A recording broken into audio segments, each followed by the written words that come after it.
करिए, गरीब को अपना कोई काम शुरू करना होता था तो उसको बैंक के दरवाजे तक भी घुसने नहीं दिया जाता था। पैसे देने का तो सवाल ही नहीं था। और बैंक वाले गरीब से गारंटी मांगते थे। अब गरीब गारंटी कहां से लाएगा और गरीब को गारंटी कौन देगा?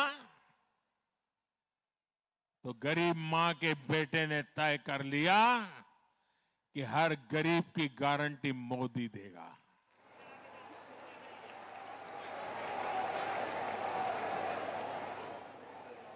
मोदी ने ऐसे गरीब की गारंटी खुद ली और मुद्रा योजना शुरू की।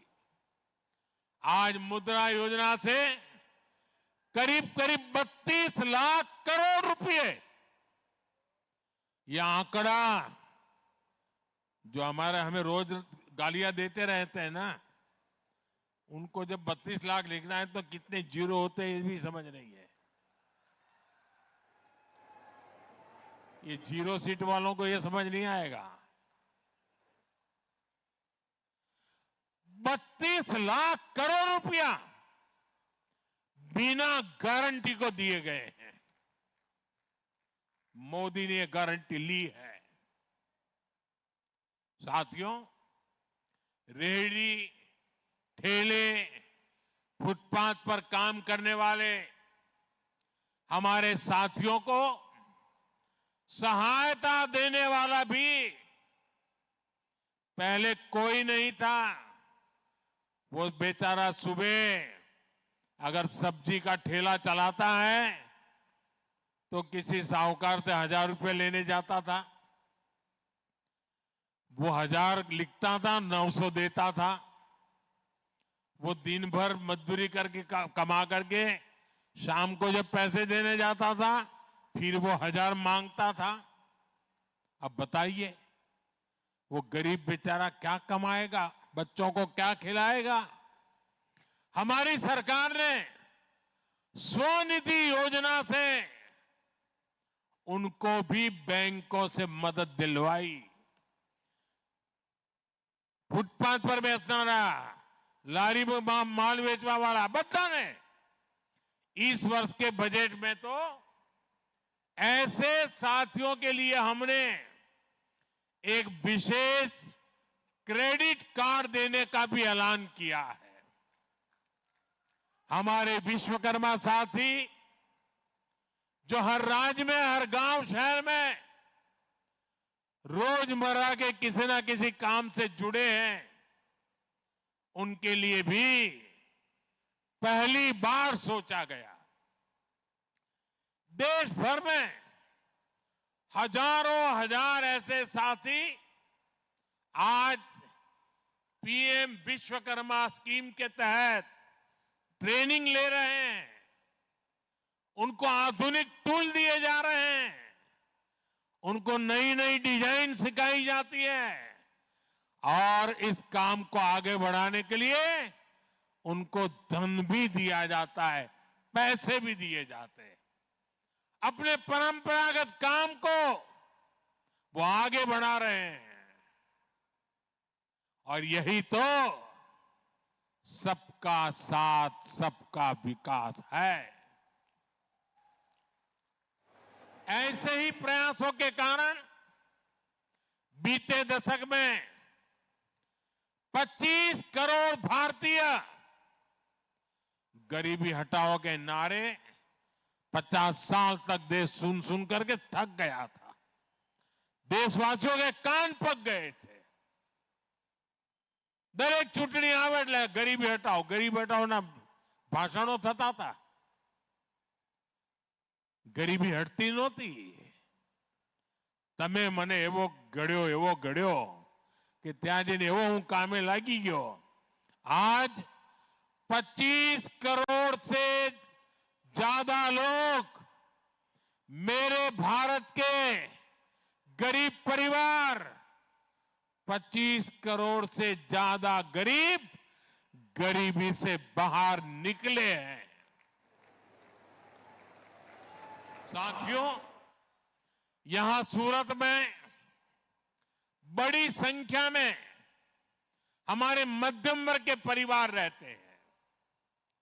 मिडिल क्लास का देश के विकास में बहुत बड़ा योगदान है। इसलिए बीते दशक में मिडिल क्लास को सशक्त करने के लिए सरकार ने अनेक कदम उठाए हैं। इस वर्ष के बजट में इसी भावना को आगे बढ़ाया गया। इनकम टैक्स में जो राहत दी गई है, उससे दुकानदारों को, कारोबारियों को, कर्मचारियों को बहुत बड़ी मदद मिलने वाली है। अब 12 लाख रुपए तक की आय पर 0 टैक्स हो चुका है।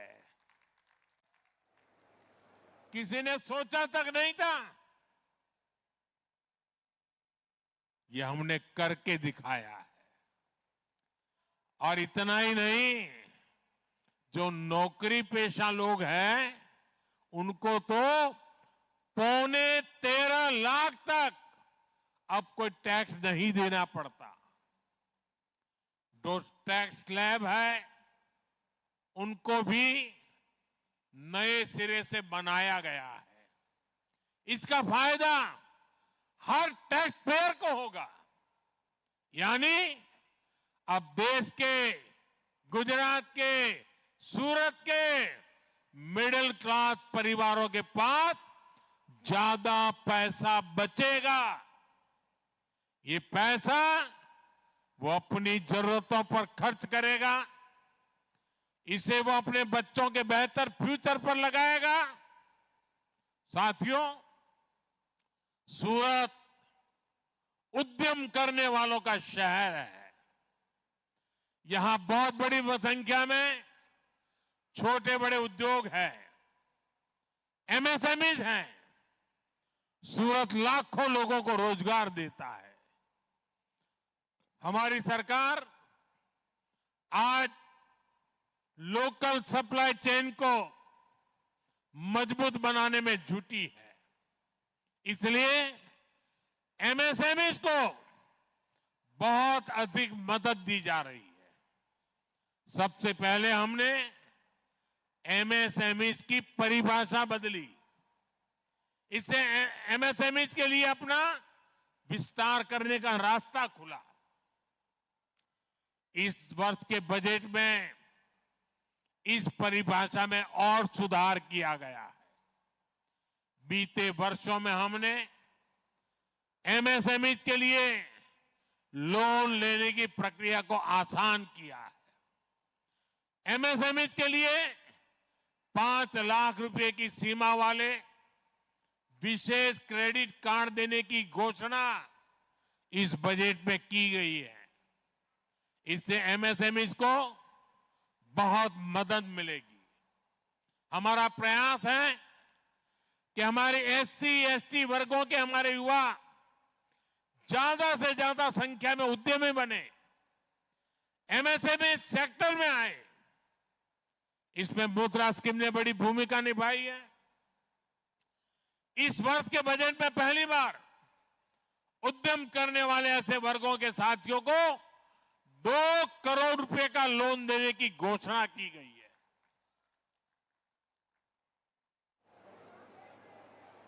दलित, आदिवासी और महिलाएं 2 करोड़ रुपया, इसका बहुत अधिक फायदा सूरत के, गुजरात के हमारे नौजवान उठा सकते हैं। और मैं आपसे आग्रह करता हूं, आइए मैदान में, मैं आपके साथ खड़ा हूं। साथियों, भारत को विकसित बनाने वाले अनेक सेक्टर्स में सूरत की बहुत बड़ी भूमिका है। हम ये सुनिश्चित कर रहे हैं कि यहां के टेक्सटाइल, केमिकल और इंजीनियरिंग से जुड़े उद्योगों का विस्तार हो।